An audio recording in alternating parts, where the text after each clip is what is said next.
Friends, मैं हूं Monika and welcome to our new show cafe delight. और आज हमारे साथ एक ऐसे कलाकार है बॉलीवुड के जिन्होंने एक नहीं दो बायोपिक में एक्टिंग की है।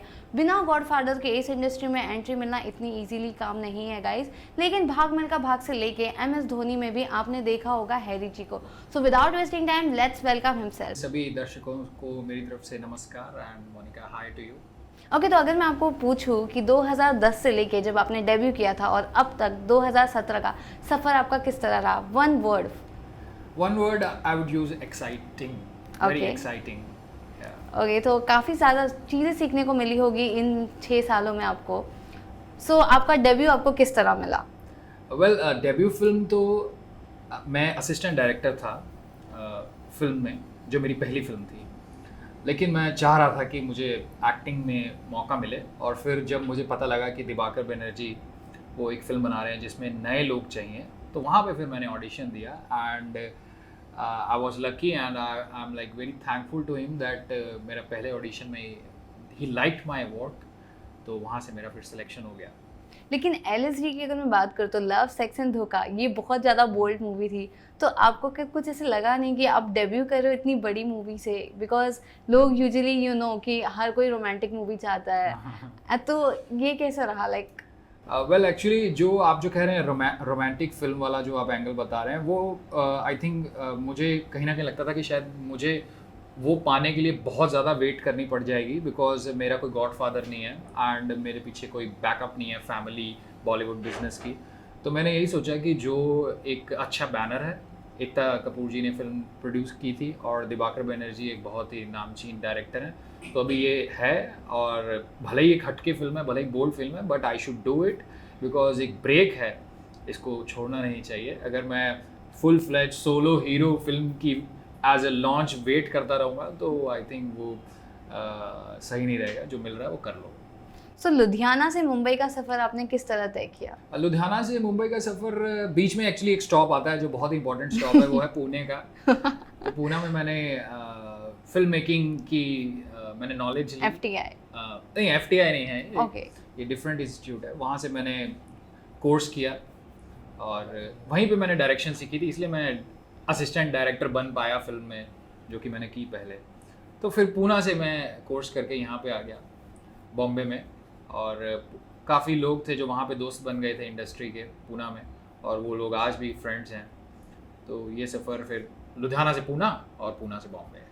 ओके, तो जैसे कि आपने कहा बीच में एक स्टॉप है जहाँ पे आपने एक्टिंग क्लासेस की, लेकिन मैं आपको ये पूछूंगी, आप असिस्टेंट डायरेक्टर पहले रह रहे थे, देन आप बने एक्टर, तो दोनों में से अगर आपको एक प्रोफेशन चुनना हो कोई लाइफ टाइम करियर के लिए, तो आप कौन सा चुनोगे?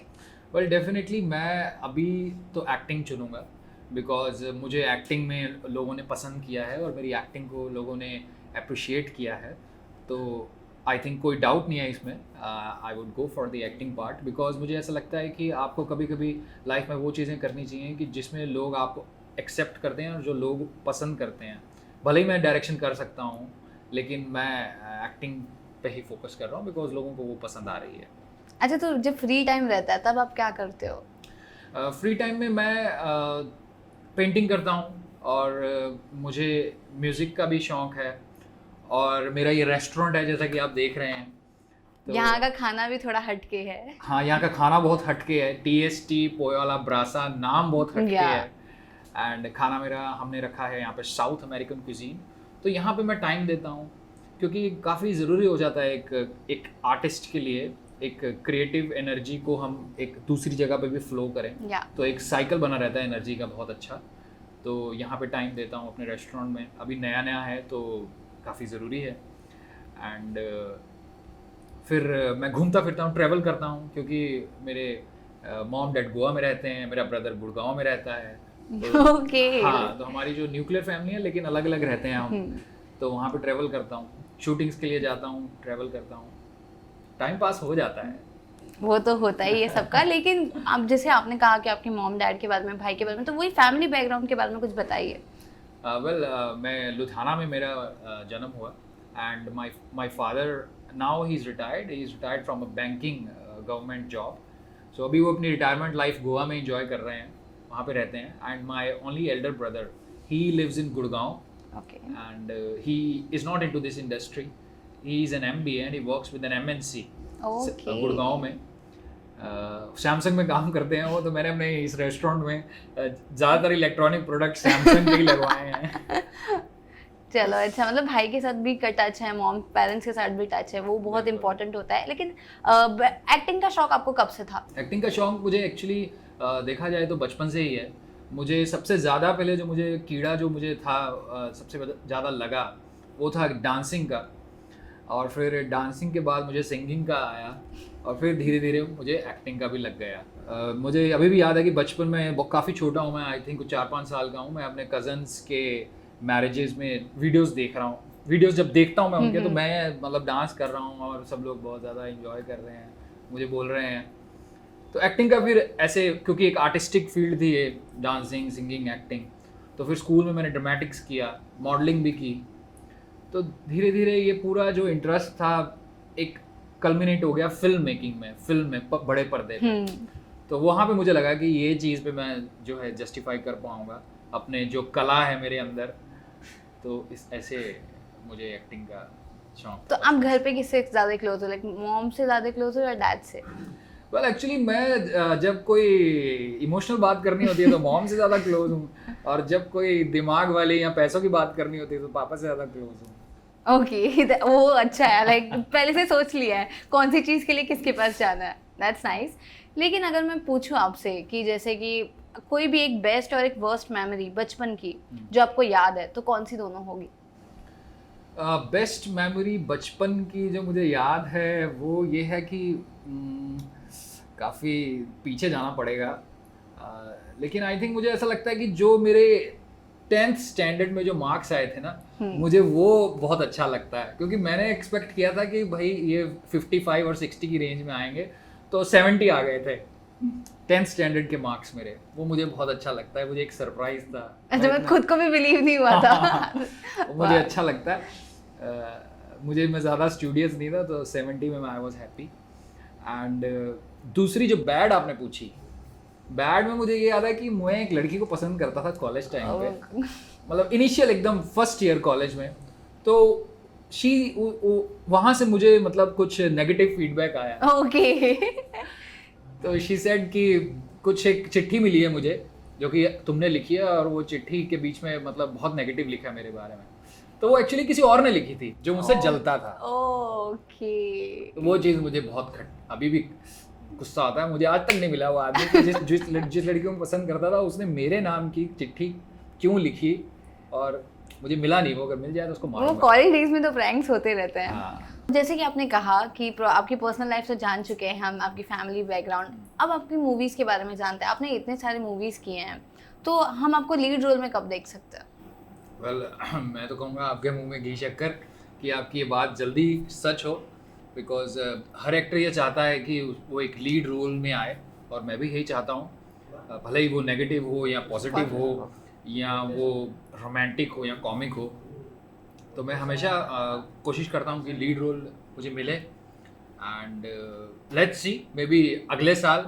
आई एम रियली होपफुल अभी। लेकिन बहनों की तेरी के रोल में भी मैं I am really happy, because MS Dhoni में क्या हुआ कि काफ़ी लोगों ने मुझे कंप्लेंट की, हालांकि मेरे फ़ैन हैं, कि यार तुम आए, बहुत अच्छा लगा, तुम खेले बास्केटबॉल कोर्ट पे, तुमने धूम मचा दी, लेकिन तुमने कुछ बोला क्यों नहीं? राइट, हाँ। चुप क्यों थे?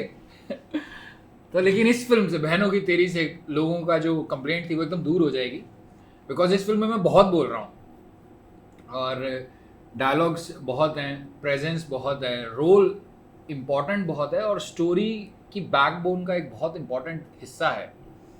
तो इसीलिए उम्मीद है कि जब इस तरह से जब आगे बड़े बड़े रोल्स मिल रहे हैं, तो होपफुली थोड़ी देर में लीड रोल भी मिल जाएगा। ओके, तो बहनों की तेरी की जैसे कि आपने नाम ले लिया, तो ये बताइए मुझे आपकी ये कैसी रहा एक्सपीरियंस श्रुति हसन और राजकुमार के साथ? वेल राजकुमार जो है, he is a very sweet and very intelligent human being, और मुझे अच्छा लगता है कि हम दोनों ने बॉलीवुड में सेम फिल्म से डेब्यू किया था, लव सेक्स एंड धोखा में, और वहाँ पे हमारा रिलेशनशिप बहुत अच्छा था। हालांकि हम उस फिल्म में हम दोनों का सीन कोई नहीं था, वो अलग थे स्टोरी में, मैं अलग स्टोरी में था, लेकिन हम हमेशा बात करते थे, बिकॉज हम दोस्त बन गए थे, और हम दोनों ने पूना से स्टडी किया है कि यार नेक्स्ट फिल्म जो करेंगे उसमें हम सीन रखेंगे एक साथ और डायलॉग्स होंगे, और वही हुआ। आई थिंक ये शायद एक कहीं ऊपर वाले ने हमारा साथ दिया कि हमारी वो कही हुई बात सच हो गई।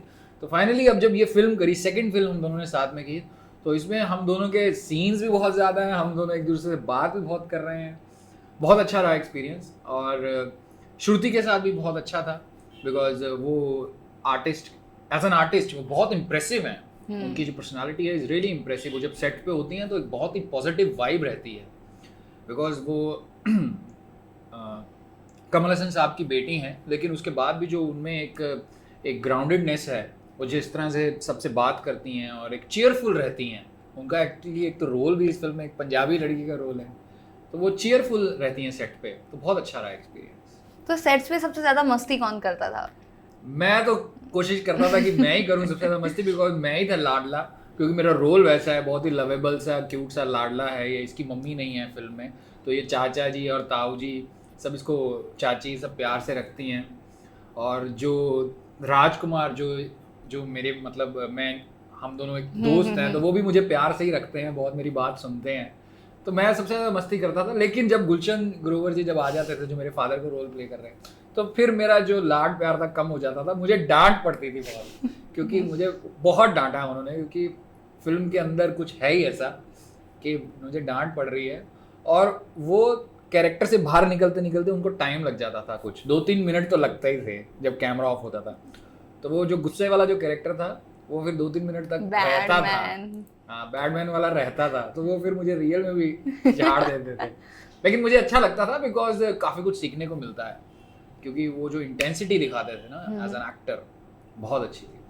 तो हर मूवी, जैसे कि आपने अभी कहा कि सीखने को मिलता है, हर मूवी कुछ ना कुछ सीख दे जाती है, तो इस मूवी से आपको क्या सीख मिले? वेल इस मूवी से मुझे ये सीख मिली है कि आप अपने कैरेक्टर में जब आप घुस जाओगे, लेकिन उसके बाद आपको फ्लेक्सिबल होना पड़ेगा थोड़ा सा। आप एक रिजिड माइंड के साथ नहीं आप कर सकते एक्टिंग। उसका रीज़न ये है कि मैं हूँ पंजाबी, फिल्म में मुझे रोल करना है हरियाणवी लड़के का जो कि रहता है लखनऊ में। My God. तो अब प्रॉब्लम ये थी कि यार मैं अंदर सोचता था कि यार अब हरियाणवी लड़का जो लखनऊ में रहता है, तो वो बात अब हरियाणवी में करेगा कि लखनऊ में करेगा। उसका जो बेस्ट फ्रेंड है राजकुमार, वो लखनऊ में रहता है, वो लखनवी बोलता है, वो नौटियाल है। और मेरा नाम है भूरा, मैं हरियाणवी हूँ, मेरे घर वालों का दूध का बिजनेस है। तो मैं एकदम वो जाता था कि यार मैं कैसे बात करूँ, क्या बॉडी लैंग्वेज करूँ, क्या टोन रखूँ, क्योंकि मुझे भी ऐसा लगता है कि बहुत कम लोग होंगे जो हरियाणा से लखनऊ में जाके शिफ्ट हो गए होंगे, और वो भी जिनका धंधा है दूध का। राइट। कोई MBA है जिसने, जो वो तो मुझे एक बार समझ सकता हूँ, मे बी उसने हरियाणा से वो शिफ्ट हो गया, उसकी जॉब लग गई ये इधर लखनऊ में, लेकिन एक दूध का बिजनेस हरियाणा से सीधा छोड़ के लखनऊ में आ गए। तो वो फ्लेक्सिबिलिटी जो थी ना, वो मुझे काम आई, तो वो अच्छा लगा। डायरेक्टर जो मिस्टर अजय के पन्नालाल, उन्होंने भी कहा कि यू कैन बी फ्लेक्सिबल, हमेशा हरियाणवी और को पीछे भागने की जरूरत नहीं है, बीच में अगर लखनवी टच आता है तो आने दो, बिकॉज अब आप रहते हो लखनऊ में। तो ये अच्छा, तो जैसे कि मैं स्टडी कर रही थी, तो मुझे पता चला कि आपकी थोड़ी बहुत मूवीज़ है जिसमें आपने ऑलरेडी लीड रोल किया है प्ले, लेकिन वो रिलीज़ नहीं हुई है। तो तब कितना बुरा लगता है जब आपने अपना एक मूवी को लोग कहते हैं कि मेरा बेबी है, बिकॉज उसके साथ आपकी इतनी ज़्यादा इमोशंस और ये जुड़ जाता है, और जब वो रिलीज़ नहीं हो पाती है तो कितना how you deal with it? Well आपने बहुत अच्छा एक क्वेश्चन पूछा है, और कहीं ना कहीं मेरी एक दुखती रग पे हाथ रख दिया। डेफिनेटली मेरी 3 फिल्में हैं जो कि I am playing lead in that, लेकिन कभी रिलीज़ नहीं हुई। लेकिन उसमें से एक फिल्म ने मुझे ज़रूर फ़ायदा दिया, वो ये है कि धोनी फिल्म जो मुझे मिली, नीरज पांडे सर, उन्होंने मेरी वो एक फिल्म जो कि रिलीज़ नहीं हुई है वो देखी थी किसी स्पेशल स्क्रीनिंग पे। तो इसीलिए उन्होंने मेरा ऑडिशन नहीं लिया, क्योंकि जब मैं आया उनके कैबिन में, उन्होंने मुझे देखा और बोला कि ठीक है चलो अब तुम जाओ। तो मुझे लगा कि ऑडिशन वगैरह नहीं लिया, मेरी एक्टिंग तो देखी नहीं। तो बाद में लेकिन उन्होंने बोला कि एक्टिंग तो हमने तुम्हारी वो भानगढ़ फिल्म जो तुम्हारी रिलीज़ नहीं हुई है उसमें देख ली थी। तो वो एक फ़ायदा हुआ। बाकी दूसरी फिल्म में मैं अच्छे कलाकारों के साथ काम किया है डेफिनेटली, जो वो फिल्में हैं। जैसे एक फिल्म में अनुपम खेर साहब के साथ काम किया है, और विवेक अग्निहोत्री डायरेक्टर हैं। तो एक्सपीरियंस तो गेन हुआ है नो डाउट, लेकिन हाँ दुख ज़रूर रहता है कि काम किया है वो सामने नहीं आया, और रोल भी लीड है, तो इसीलिए एक अंदर एक दुख रहता है। बट ठीक है, जो चीज़ शायद हो सकता है वो हो कभी रिलीज, एकदम मैंने उम्मीद तो नहीं छोड़ी है। ओके, वो हो जाएगी इंशाल्लाह, हो जाएगी। लेकिन अगर मैं आपको पूछूं कि अगर आपको लाइक प्रॉपर अगर लीड रोल करना है तो आप खुद को कौन से इसमें चुनोगे, एज ए हीरो और लाइक एज ए विलन? नहीं नहीं, मैं अपने आप को हीरो ही चुनूंगा। अगर आप मुझे ही मौका दे रहे हैं और मुझे चॉइस चूज करने को बोल रहे हैं, मैं हीरो ही चुनूंगा। अब वो हीरो, लेकिन अब वो हो सकता है गैंगस्टर हो, या हो सकता है वो एक कॉलेज प्रोफेसर हो। तो अब जैसे मेरे जो ड्रीम रोल हैं वो 2 ड्रीम रोल हैं मेरे। एक है अनिल कपूर साहब ने जो किया था मिस्टर इंडिया में। मिस्टर इंडिया का रोल मैं करना चाहता हूँ क्योंकि मुझे उस रोल के अंदर रेंज बहुत दिखती है। रोमांस है और बच्चों के लिए प्यार है, विलन के लिए गुस्सा है, और एक सुपर हीरो है, कितना कुछ है। राइट। और दूसरा है जो मेरा ड्रीम रोल वो है भगत सिंह जी का। तो इसीलिए मैं डेफिनेटली एक एज ए हीरो देखता हूँ। लेकिन हालांकि मैंने नेगेटिव रोल्स किए हैं। मैंने लव सेक्शन धोखा जो पहली फिल्म थी उसमें नेगेटिव ही था वो कैरेक्टर। राइट। और फिर एक लव शब्द चिकन खुराना मैंने फिल्म किया, उसमें भी नेगेटिव था। तो मिक्स एंड मैच है। और एज एन एक्टर मैं अपने आप को चाहता हूँ कि वो वर्सेटैलिटी दिखा सकूँ, रोल्स जो हैं डिफरेंट डिफरेंट करूँ। ओके, सो हैरी, जैसे कि आपने कहा बहन होगी तेरी, आपकी जो मूवी है इसमें लाइक जैसे कि आपने कहा कि दूध वाले का रोल करे, उसके पहले आपने कहा कि लव सेक्स और धोखा में आपने नेगेटिव रोल किया है, और भाग मिल्खा भाग में हमने देखा आपको हंसा रहे हो लोगों को। तो आप लाइक किस तरह खुद को एक्सप्लोर करते हो हर चीज़ों में? well, मुझे पहले तो बहुत खुशी है कि मैं 2 बायोपिक्स में मैंने काम किया है और दोनों रियल लाइफ कैरेक्टर्स हैं। एक तो अभी आपने जैसे बताया हंसाया, और एक दूसरा जो मैंने किया उसमें लोग कहीं ना कहीं चौंक गए और लोग एकदम हिप्नोटाइज हो गए। मुझे इस तरह के फीडबैक आए। धोनी में मैं युवराज सिंह उनके कैरेक्टर की बात कर रहा हूँ कि तो इसलिए मुझे बहुत अच्छा लगता है कि जब कोई बोलता है कि यार आप तो एकदम ढल जाते हो कैरेक्टर में। भाग मिल्खा भाग में तरन सिंह लग रहे थे और इसमें युवराज लगे, तो वो मुझे बहुत अच्छा लगता है कि जब एक इस तरह का कॉम्प्लीमेंट एज एन एक्टर आपको मिलता है। जैसे मैंने पहली फिल्म में मैं एक रॉक स्टार का रोल प्ले कर रहा था, तो लोगों को लगा कि शायद कि मैं एक रॉक स्टार ही हूँ। मुझे फिल्म रिलीज होने के बाद कुछ 3-4 महीने तक लोगों को पता क्या पूछते थे, ये नहीं पूछते थे कि आपकी नेक्स्ट फिल्म कब आ रही है, लोग पूछते थे आपकी नेक्स्ट एल्बम कब आ रही है, आपका नेक्स्ट गाना कब आ रहा है। मैं लोगों को बोलता था यार I am not a singer, I just played that character. तो अभी क्रिकेट को लेके भी ऐसा हो जाता है। कभी कभी लोग बोलते हैं अच्छा नेक्स्ट मैच कब है, नेक्स्ट मैच नहीं, नेक्स्ट फिल्म आनी चाहिए। तो वो अच्छा लगता है। बाकी इस बहन होगी तेरी में जो रोल है वो उसकी भी रेंज बहुत ज़्यादा है। अब उसके बाद कहीं मुझे ये लोग ये ना बोले कि नेक्स्ट दूध देने कब आ रहे हो ऐसा ना कहें, तो अच्छा रहता है एक्सपीरियंस। तो जैसे कि आपने भी कहा कि युवराज का आप लिटरली आप लुक तो रिजेंबल होता है आपका, आप उनके जैसे दिखते हो, आपको काफ़ी सारे कॉम्प्लीमेंट्स भी आए होंगे जैसे कि। लेकिन मैंने सुना है कि आपने उसके लिए काफ़ी वेट लूज़ की थी वो यंग वर्जन के लिए, तो अपनी डाइट को किस तरह आप मेंटेन रखते हो? वेल मैंने अभी मैं अपने रेस्टोरेंट पे मैं काफ़ी ज़्यादा केयरफुल रहता हूँ कि मैं अपनी डाइट को मेंटेन रखूँ। और उस फिल्म के दौरान मैंने वेट रिड्यूस किया। तो उसमें मैंने, क्योंकि 2 महीने की क्रिकेट की ट्रेनिंग थी, तो उसमें हम रनिंग बहुत करते थे, सुबह उठ के बहुत रनिंग करते थे, उससे मेरा वेट रिड्यूस हो गया। और बाकी फिर खाने पीने पे ध्यान रखते हैं, शुगर अवॉइड करते हैं। हालांकि अभी मैं एक ये मिल्क शेक पी रहा हूँ लेकिन अभी क्या करें, अभी पीना पड़ा, लेकिन वैसे मैं शुगर अवॉइड करता हूँ। और ध्यान रख लेते हैं थोड़ा मेटाबॉलिज्म, नेचुरल मेटाबॉलिज्म भी अच्छा है एक्चुअली हमारी फैमिली में। टचवुड वो ओबेसिटी और मोटापा नहीं है, वाओ, बिल्कुल भी नहीं है। ये बहुत इंपॉर्टेंट होता है। तो वो एक नेचुरल एक स्लिमनेस और ट्रिमनेस है। Wow, that's nice. इसके अलावा भी अगर मैं आपकी अभी अपकमिंग मूवी के बारे में पूछूं तो बहन होगी कि तेरे के बाद में और क्या पाइपलाइन में है? वेल बहन होगी तेरी फिल्म के बाद मेरी एक फिल्म आएगी, उसका नाम है वोडका डायरीज। वो एक थ्रिलर है, मर्डर मिस्ट्री है। कुशल श्रीवास्तव जी वो डायरेक्टर हैं इस फिल्म के, जो राजू श्रीवास्तव जो हैं उनके भांजे हैं। ओके। एक बहुत ही अच्छी, वो भी इंटरेस्टिंग कॉन्सेप्ट है उस फिल्म का। के मेनन साहब हैं उस फिल्म में, तो वो आएगी। और फिर 1-2 फिल्म्स हैं, एक वेब सीरीज की एक उम्मीद है आने की, एक्सेल एंटरटेनमेंट के साथ। ओके, एक्सेल के साथ। हाँ, एक्सेल अमेजोन के साथ एक वेब सीरीज बना रहे हैं, तो उसमें अभी हमारी स्क्रिप्ट रीडिंग स्टेज पे है। लेकिन अभी फिलहाल तो मैं बहन होगी तेरी को लेके बहुत ज़्यादा एक्साइटेड हूँ, बिकॉज जो रोल जो है मेरा वो काफ़ी मुझे पसंद है, और ओवरऑल फिल्म एक फैमिली फिल्म है। और जो अजय सर जो जिनकी जो फ्रेश डायरेक्शन है, बिकॉज उनकी पहली फिल्म है, उनकी डायरेक्शन बहुत अच्छी है और लखनऊ को एक्सप्लोर उन्होंने बहुत अच्छे से किया है। राजकुमार भी एक नए अंदाज में दिखेंगे, श्रुति भी आई थिंक एक, आई डोंट नो उन्होंने कभी पंजाबी लड़की का रोल प्ले किया है कि नहीं, मुझे नहीं मालूम। तो ओवरऑल एक बहुत अच्छा मतलब एक्साइटमेंट हो रही है फिल्म को लेके।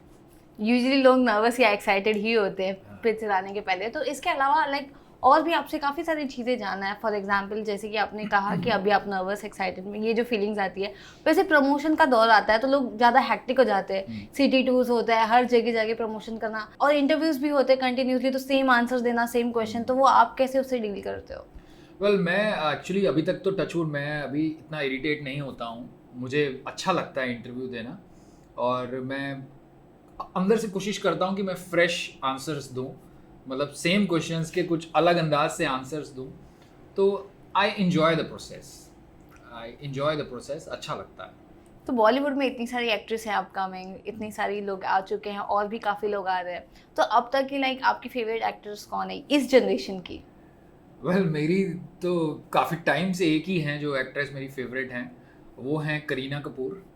वो मुझे बहुत अच्छी लगती हैं, और उनकी क्योंकि वो मुझे इतनी अच्छी लगती हैं तो उस वजह से मुझे आलिया भट्ट भी अच्छी लगती हैं, बिकॉज मुझे ना आलिया भट्ट में करीना कपूर की बहुत ज़्यादा इमेज दिखती है। ओके हाँ, मुझे ये ऐसा पहली लगता है बार कॉम्प्लीमेंट मैंने किसी का लिखा है। मुझे मतलब उनको जब मैं Similar देखता लगता है, हूँ आलिया भट्ट को, तो मुझे ऐसा लगता है कि ये जब भी मेट की करीना कपूर वापस आ गई हैं। ओके और हीरो में? हीरो में मुझे रणबीर कपूर अच्छे लगते हैं बहुत। उनका काम मैं कभी मतलब नहीं चाहूँगा कि मैं उनका मिस करूँ। उनका मुझे जो एक्टिंग का जो अंदाज़ है और उनकी ओवरऑल पर्सनालिटी मुझे बहुत पसंद है। और आई थिंक इस साल बहन होगी तेरी के बाद मैं जिस फिल्म का सबसे ज़्यादा इंतज़ार कर रहा हूँ अभी तक, वो उन्हीं की वो जो संजय दत्त वाली बायोपिक भूमिया, उसका मैं बहुत बेसब्री से इंतज़ार कर रहा हूँ, बिकॉज इतने बड़े डायरेक्टर हैं और उसके बाद इतने बड़े एक्टर, और जिसके ऊपर फिल्म बन रही है वो तो लेजेंड है, बायोपिक एग्जैक्टली। तो इसलिए बहुत ज़्यादा वेट है। ओके तो अगर मैं खान्स की बात करूँ तो 3 खान है, सलमान, आमिर और शाहरुख खान, तो आपको तीनों में से कौन ज़्यादा अच्छा लगता है? वेल बहुत ही ज़्यादा डिफिकल्ट क्वेश्चन आपने पूछा है, लेकिन मुझे एक्चुअली ना ये तीनों खान्स में मुझे अलग अलग कैटेगरी में सबसे ज़्यादा अच्छा लगता है। मुझे एज अ एक्टर सबसे अच्छा लगता है आमिर खान। ओके सबसे अच्छे मुझे आमिर खान जी लगते हैं एज एन एक्टर, और मुझे एज अ जो वो हैं मतलब एक पर्सनालिटी जो होती है जो हम देखते हैं पर्दे पे और जो फिल्मों में और जो टीवी पे, एज अ पर्सनालिटी मुझे सबसे अच्छी लगती हैं सलमान खान जी की। ओके चुलबुल पांडे, हाँ, यस उनकी जो पर्सनालिटी है पांडे साहब की वो मुझे बेस्ट लगती है। और अब एज अ एक आप कहें कि एक showman, as a entertainer, as a person जिसको देख के आप हिप्नोटाइज हो सकते हो क्योंकि वो आपको एंटरटेन कर रहा है, वो है Mister Shahrukh Khan ji, king of romance. हाँ, तो इस तरह से मैं देखता हूँ, जब मुझे एंटरटेनमेंट फैक्टर चाहिए होता है तो मैं शाहरुख खान जी को फॉलो करता हूँ, एक्टिंग देखनी होती है तो फिर आमिर खान जी को करता हूँ फॉलो, और जब मुझे बस ऐसे ही अपना टाइम पास करने के लिए बॉलीवुड से रिलेटेड और स्टाइल से रिलेटेड और मतलब किस तरह से एक जिंदगी जी जाती है एज अ किंग, वो मुझे वो सब देखना होता है, फॉलो करना होता है, फिर मैं सलमान खान जी को फॉलो करता हूँ। वाह, मतलब तीनों खान्स में आपने 3 चीज चुन ली है। इसके अलावा भी लाइक अगर मैं पूछूं आपको इंस्पायर किसने किया, कौन से एक्टर से आप ज़्यादा इंस्पायर हुए थे बॉलीवुड में आने से पहले, तो वो कौन से एक्टर थे? वेल एक तो डेफिनेटली मैंने जैसे आपको पहले बताया मेरा ड्रीम रोल अनिल कपूर जी, या उन्होंने मुझे बहुत अच्छे लगते हैं, मतलब उनकी एक्टिंग से मैं काफ़ी ज़्यादा मुझे इंस्पिरेशन मिलता है। और दूसरे हैं धर्मेंद्र। ओके हाँ, उनकी जब मैं जितनी भी मैं बचपन से एक्टिंग उनकी देखता आ रहा हूँ, शोले में खासकर, शोले फिल्म में उनका जब मैंने काम देखा था फर्स्ट टाइम, तो फिर मुझे बहुत ज़्यादा मतलब लगा कि यार ये चीज़ जो है, इस तरह का जो ह्यूमन बीइंग है मुझे भी बनना है। मतलब यही से तो ऐसे तो इंस्पिरेशन मिलती है आपको, जब आप कुछ देखते हो और आपको लगता है कि यार मुझे भी ऐसा ही बनना है। तो जब मैंने उनका वो कैरेक्टर, वीरू का कैरेक्टर जब देखा तो मुझे लगा कि यार ये क्या आदमी है यार, ये मतलब इतना जबरदस्त आदमी है, मुझे ऐसा बनना है। तो वो एक इंस्पिरेशन मिलती है। मुझे राज बब्बर साहब जी का काम बड़ा पसंद है as an actor. I think इसीलिए मैं शायद नेगेटिव रोल भी मुझे मिले हैं, क्योंकि उन्होंने भी कुछ बहुत बेहतरीन नेगेटिव रोल्स किए हैं राज बब्बर साहब ने। और बाकी फिर हॉलीवुड से इंस्पिरेशंस हैं मुझे, जो कि मुझे बहुत अच्छा लगता है। लियोनार्डो डिकैप्रियो जो हैं एक्टर, वो बहुत मतलब उनसे भी बहुत कुछ सीखने को मिलता है। ओके, तो आपकी जो मूवी है बहन होगी तेरी, ये बहुत जल्द रिलीज हो रही है। तो आजकल का ऐसा समय आ गया जब कोई मूवी रिलीज होती है तो दूसरे उसके साथ कोई ना कोई क्लैश आ जाती है। तो आपको लगता है इससे बॉलीवुड के मतलब बॉक्स ऑफिस पे इफेक्ट होता है? और डेफिनेटली मेरी पिछली फिल्म तो वॉश आउट हो गई थी इस चक्कर में कोई नहीं देखने गया, क्योंकि उस टाइम कुछ 8-9 फिल्में रिलीज हुई थी। वो धोनी के बाद आई थी वो फिल्म, नहीं आई थिंक धोनी से पहले आई थी, सॉरी धोनी से पहले आई थी, है अपना दिल तो आवारा फिल्म थी। तो वो उस फिल्म को काफ़ी चोट लगी इस वजह से, जो अभी आपने कहा है। 8-9 फिल्में रिलीज हुई थी उस दिन, और कुछ शोज़ के जो वादे हुए थे वो नहीं हुए, मिले नहीं, ये मतलब काफ़ी चीज़ें थी। तो बहन होगी तेरी के टाइम मुझे डर नहीं लग रहा है, बिकॉज उतना ज़्यादा कंपटीशन नहीं है जो उस टाइम था। और बाकी कहीं ना कहीं ये film as a star cast, as a story wise ज़्यादा बड़ी है, और तो इसलिए मुझे नर्वसनेस है। बाकी कुछ हॉलीवुड की फिल्में भी आ रही हैं, मुझे किसी ने बताया दो को, एक वंडर वुमन और बेवॉच, तो वो थोड़ा सा नर्वस कर रही हैं। But overall I am really happy, क्योंकि मुझे ऐसा लगता है कि जो वर्ड ऑफ माउथ जो चीज़ होती है ना, वो बहुत ज़्यादा इंपॉर्टेंट होती है। एग्जैक्टली। और हमारी फिल्म को टचवुड अभी जो भी मुझे फीडबैक मिल रहा है वो यही बोल रहा है कि एवरीथिंग इज लुकिंग पॉजिटिव। सब कुछ, गाना निकल रहा है तो लोग बोल रहे हैं गाना अच्छा है, प्रोमो निकल रहा है तो प्रोमो अच्छा है, सब कुछ अच्छा है। तो देखते हैं अभी क्या होता है। ट्रेलर को भी काफ़ी अच्छे रिस्पॉन्स मिले हैं। हाँ। तो फाइनली श्रुति किसकी बहन है? बहन होगी तेरी तो किसकी बहन बनती है? वेल ये एक्चुअली आप सस्पेंस ही रहने दो, क्योंकि श्रुति किसकी बहन है ये एक बहुत बड़ा सस्पेंस है, इसको आप सस्पेंस रहने दें। फिल्म जब देखेंगे लोग तब उनको पता चलेगा। बाकी मैं इतना ज़रूर कह सकता हूँ कि इस फिल्म में सब लोग श्रुति को बोलेंगे कि बहन होगी तेरी, बिकॉज वो मोहल्ले की सबसे सुंदर लड़की हैं, कि बहन होगी तेरी, बहन होगी तेरी। लेकिन एक्चुअली मेरा कैरेक्टर ऐसा नहीं है। ओके, आप बच गए। मैं नहीं कहता कि भाई बहन होगी तेरी, मैं ये नहीं कहता। मैं बस अब आपको इतना ही बताऊंगा। और बाकी एक बहुत ही सबसे खुशी की बात मुझे ये लगती है कि इट्स अ फैमिली फिल्म। तो आई होप कि ये फिल्म सबको पसंद आए और सब लोग इसको देखने जाएं। ओके, तो लास्ट जाते जाते आप क्या कहना चाहोगे आपके फैंस को और हमारे व्यूअर्स को? वेल मैं यही कहूँगा कि आप ये फिल्म बहन होगी तेरी देखिए ज़रूर। और धोनी के बाद मैं काफ़ी ज़्यादा डायलॉग्स मार रहा हूँ, तो इस फिल्म में तो जो कंप्लेंट थी वो भी दूर हो जाएगी। और एक फैमिली फिल्म है, अजय के पन्नालाल सर की जो डायरेक्शन है वो एक फ्रेश है। और इस फिल्म में लखनऊ का जो वो है जो तड़का, वो बहुत ही अच्छा है। और स्टोरी में एक एक्साइटमेंट है। तो आप ये फिल्म ज़रूर देखिए। और बाकी मैं यही चाहूँगा कि मेरा काम अच्छा लगे और मुझे लोग सराहें। और इससे ज़्यादा मैं क्या कहूँ। That's so sweet of you. Thank you so much. It was wonderful meeting you and talking to you. Thank you so much. My pleasure. Thank you. Thank you. तो जैसे कि आपने देखा कि आज आए थे हमारे साथ हैरी, ऐसे ही हर बॉलीवुड एक्टर और एक्ट्रेस आते रहेंगे। तो आप कहीं जाइएगा नहीं और हर वीकेंड्स देखते रहिए सिर्फ और सिर्फ cafe delight. Thank you so much.